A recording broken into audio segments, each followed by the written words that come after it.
As the war in the Middle East rages on, people in San Francisco gathered to mark 2 years since a well-known Palestinian-American journalist was killed while reporting in the West Bank. They also mourned the journalist killed in Gaza since the Israel-Hamas war began.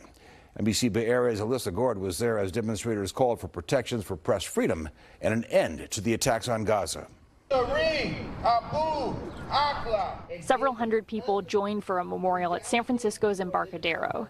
They're remembering Shireen Abu Akleh, a well-known Palestinian-American reporter for Al Jazeera, who was shot and killed 2 years ago while reporting in the occupied West Bank. She was covering an Israeli military incursion into the Jenin refugee camp. They shot her in these few inches between her press jacket and her vest. Wearing a clearly marked press vest and a helmet. Israel ultimately admitted one of its soldiers likely fired that shot accidentally. You don't accidentally shoot someone in the 2 inches that's a sniper shot, and it's an intentional one. Abu Akleh's family, including her cousin who lives in Berkeley, say there has not been justice or accountability for her death.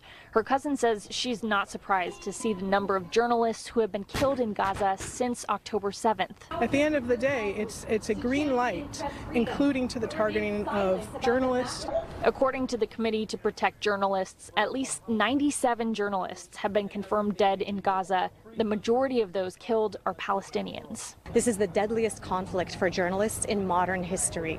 Dina Takruri says Abu Akleh was her friend and colleague. She says her Al Jazeera colleagues and their families have continued to be targeted in the West Bank and in Gaza.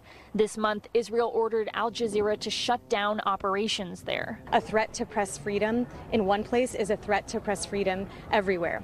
With Israel effectively barring foreign journalists in Gaza, those with loved ones there have relied on social media accounts of people on the ground. Everybody is now having access to the stories that are coming out of Gaza, raw, unfiltered, directly from the people that are suffering, that are paying the huge, huge price. San Francisco resident Jumana says her cousin was only able to escape Gaza a few weeks ago and is now unrecognizable due to starvation.